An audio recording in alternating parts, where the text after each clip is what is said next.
Umpamane saiki atiku bisane ngrasake lara, pegel, sedih iku ya merga ana sukmane ana uripe. Lah sak temene urip pirang-pirangane urip iku ya mung sawiji.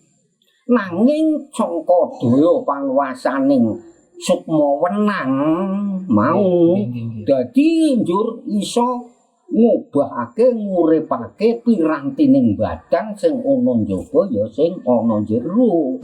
Ibarate kaya manik maya. Manik maya iku tegese cahya kang gumebyar padang narawang tanpa wewayangan. Gumilang-gilang tanpa wewayangan ya iku lho kena diarani sinebut wong kang mulih tumeka marang mula-mulanira.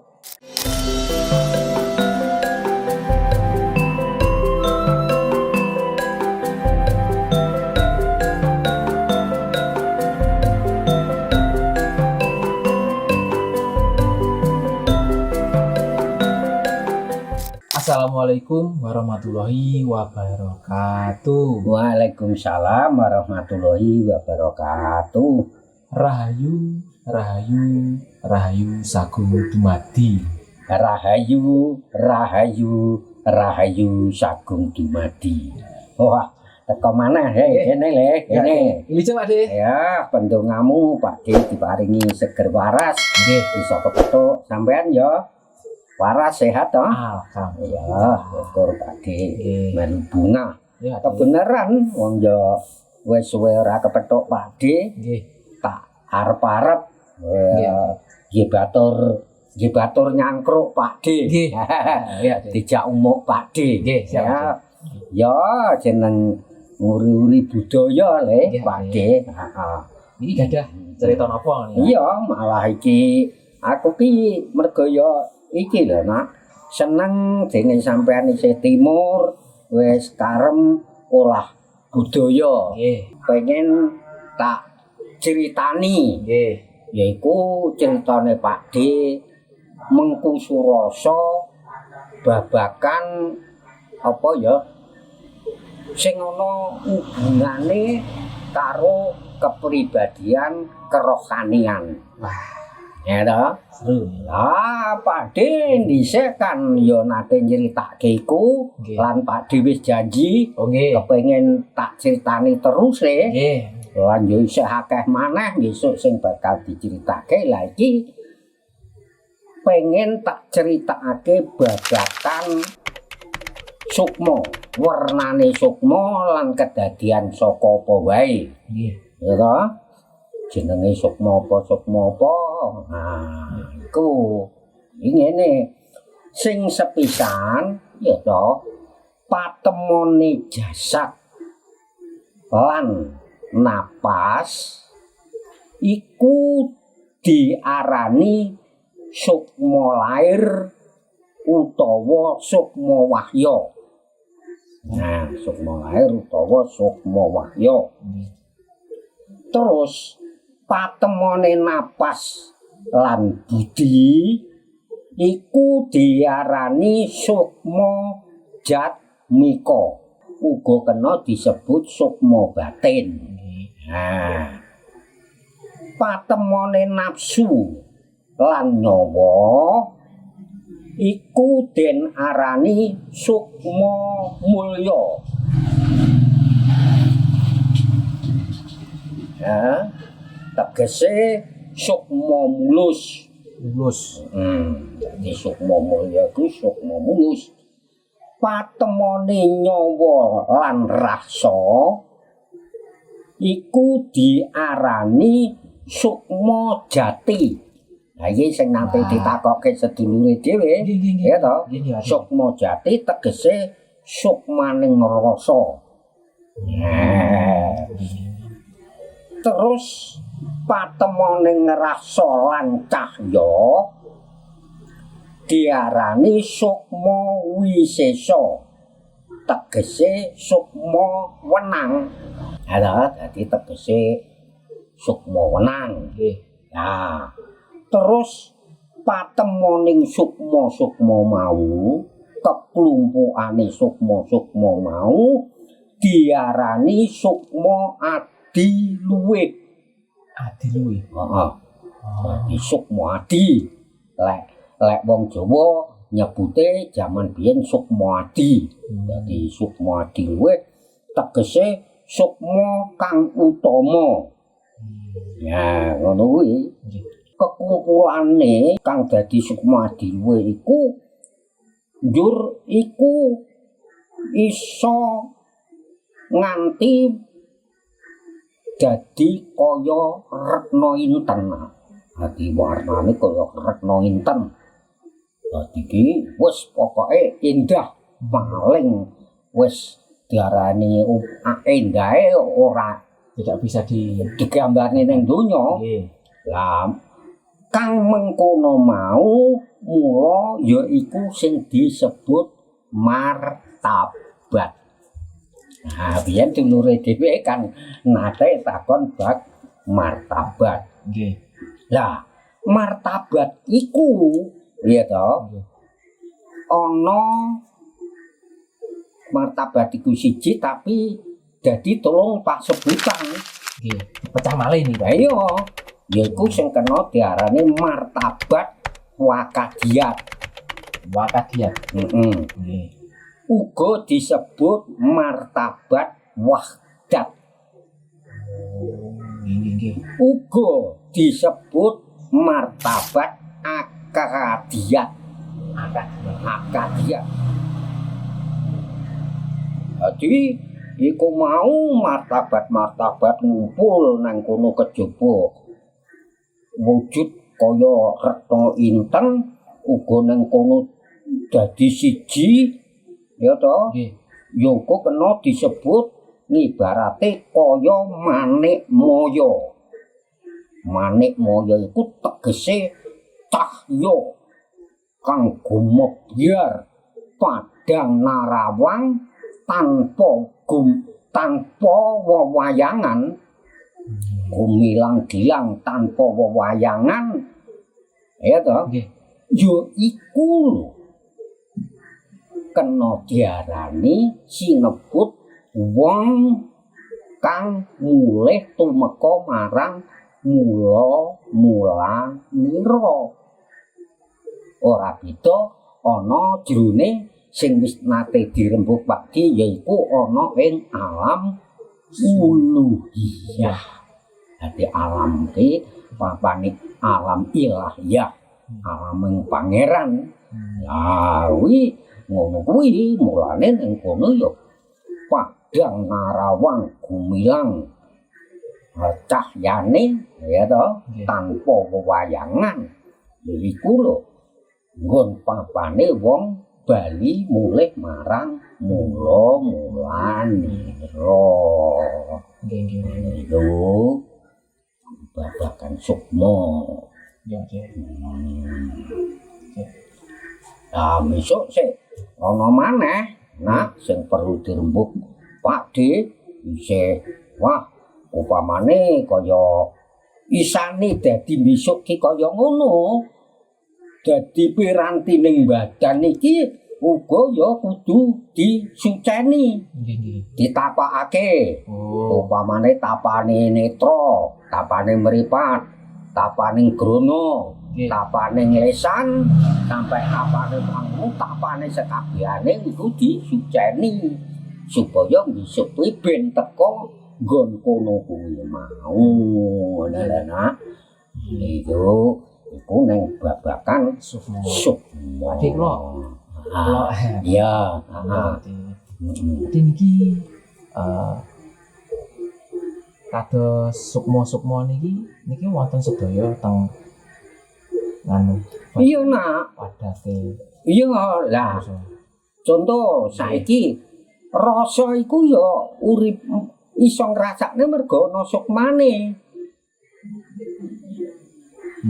Rasa iku isane kena nggo ngrasakne mergo jero ya ana sukmane jerone sukmane rasa yaiku panguwasaning pangeran sing iso nguripake mau sing iso menehi urip rasa upamane ngono kuwi lah upamane saiki atiku bisa ngrasake lara pegel sedih iku ya merga ana sukmane ana uripe lah sak temene urip pirang-pirangane urip iku ya mung sawiji nanging sangka daya panguwasaning sukma wenang mau dadi njur iso ngubahake nguripake pirantining badan sing ana njaba ya sing ana jero. Mulane sukma sawiji ya to iso mecah ning kono diarani isane urip kan merga sukma. Lah tandane ya kuwi. Tandane lek rasa diuripake njur bisa ngrasakake. Nggih. Upamane yen ana lidah, ana ilat, iso ngrasakake pahit getir legi sak piturute. Mulane lek kadang-kadang gejolokan utawa geguyonane wong biyen, wong ilat diwehi panganan ngene padha jane ilate mati kok piye. Lah ngono kuwi pedes asin kok padha ae lek ngrasakne ngono iku lek. Lah besok perlu di rembug dadi rehne ya to kabudayan sing ana sambung rapete karo bab kerohanianing manungsa sing ibarate ilmu to kaweruh mula padha lek ngrembug mboko sithik supaya men pertitis nggone ngrasakake ya to nggone padha gas jeneng piwulang ilmu tawa kaweruh iku ora mung cukup ditampani tok nak upamane ngene iki ya to Pak Dewi wis tau crita lah sakwise ngerti ya to karo mbok iki supaya ngibarate kapercayan iki ben tandhes nyang ati sanubari iki kudu digagas direnungne masuk akal apa ora mungguh apa ora kudu ngono iku dadi ora mung ronyah-ronyah nggih mulane pancen nggone ngrembug mesti mboko sethithik ngono kuwi tapi kok iso malih niki anu iki Pak oh ya niku kan ketemune jasad kalih ketemune jasad karo napas nggih berarti jasad karo napas berarti jasad lek wonten napase berarti niku wonten sukma lahir lahir enek sukmane ya to jasate wonten sukmane dadi kuwi kepethuke napas karo jasad ya to awak iki nang kono ya merga sangka dayane iku mau apa sukma sing karo pangeran diciptakake ana ing napas mulane nang kono terus kena disebut sukma lair ngono lintu-lintune niku wae nggih Pak niki pomo di tingkatan ngoten sing paling tingkatan paling dhuwur nggih iku mau wisesa pernah sukma wisesa iya dadi diarani apa iku ya sukma utama nah dadi sing paling dhuwur dhewe heeh iku gabungan antara sukma kuwi keklumpukane ya to kuwi mau terus dadi sukma adiluwih kuwi mau tegese adiluwih sukma sing paling utama yaiku daya peparing sesucining pangeran sing wis ora kalepetan kesasapan ing gedusan mula sampai dadi kaya iku mau retna inten endah nah Pade ya penasaran malih nah iya niki lek tiyang Pak Di nggih manungsa manusia iya iki berarti kuncine lek mboten gadah sukma lahir mboten gadah sukma sedaya niki Pade lah iya no nak wong isane lahir mergo dumadi saka sukma iya to lek tanpa sukma Nggih. Arep iso dumadi sangka ndi ndak iso wujud. Ndak iso ngene iki ya toh. Ya kuwi jenenge mulane kena diarani lek wis ninggal kuwi dia tembunge wong kono biyen pecat sukma tinggal raga. Ngono kuwi. Berarti saling keterkaitan antara Iya. sukma setunggal alih. Heeh. Lah punjere ya kuwi ana ing Sukmadi kuwi mau. Anane Sukmadi ya saka keklumpukane. Sukma mau. Ning sak temene ya mung siji. Siji is pecah iso. Lah, Koordinatore nah. niku wae Sukma Adi luhur niku. Bener. Lah Sukmadi iki sangka ndi? Ya iku lho daya. Panguasane pangeran, sucining pangeran lek di sorot kenyang menungso. Ibarate ngono kuwi, lek dibalik diturut poke ya tetep maneng panjenengane dat kang moho aku. Lah wong lek wis diarani iso sesuci napakake piranti ning badan njaba jero. Aku kuwi lho bakal iso nyemplung neng wis nanti dirembuk Pakde lingkaran. Alaming pangeran iku sing kena sinebut mulih marang mulane anane tembung cara sancine innalillahi wa inna ilaihi raji'un. Wah, nggih Mas. Niki kula sebagai host niki nggih kan kali belajar nggih Pak De. Lho iya nak. Soalnya niki istilahnya kula mboten ngertos niki mungkin Pak De badhe napa nyerita napa. Iya, Terus nggih kula nggih kali belajar. Nak. Lho ngene ya nak ya. Lek babakan iki pancen wis ora ana rampunge, ora ana kempute. Saiki contoh selagine Pakde ya to sing sethithik akeh rada memahami. Pakde kan wis bola-bali matur ya tetep padha blajare, padha sinaune. Dadi ngene iki mulane Pakde ora kok luwih pinter, luwih ngerti, ora ngono. Dadi kabeh titah sing pancen ngerti jalan panembah iku ora ana rampunge nggone sinau, nggone nindakake yen durung besok kapundhut karo panjenengane kang kagungan. Niku. Niki materi menarik nih Pak De. Lah mulane aku seneng kuwi sampean ki ya iku nak. Tegese Timur seneng wiwit budayane para sepuh-sepuh biyen makane Pakde pengen nyeritani kapinujon kepethuk ya kala mangsa lan ya cerita liya-liyane sing ana sambung rapete karo budaya. Saya mungkin lek bahasane wonten bahasa warung kopi nggih. Iya, anak, iya wong jenenge budaya. Heeh. Lan ya iku mau iki ora kok forum resmi ora, Pakde dijugrukkan nang emper. Nah, dadi forum bebas.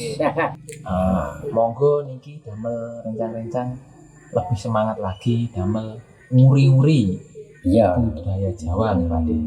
Supaya budaya kita tidak dijajah dengan budaya dari luar yang sudah banyak mlebet nih Pakde masuk sing nang kono kuwi nggawa efek sing sok ora apik nggih kata negatif ya nggih positif nggih wonten cuma kata negatif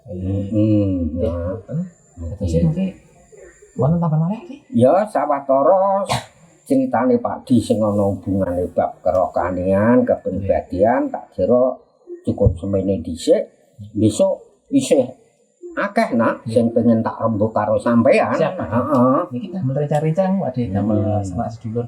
Ampun kesupen di like Pakde video. Iya nak. Di subscribe. Nggih. Iya Pakde. Nak. Mungkin kula badhe tangkep malih mungkin kula pesen kopi riyen. Oh iya nak. Ya sawetara ngono dhisik Pakde tak ngasuh dhisik. Nah terus manggon Pakde. Iya nak.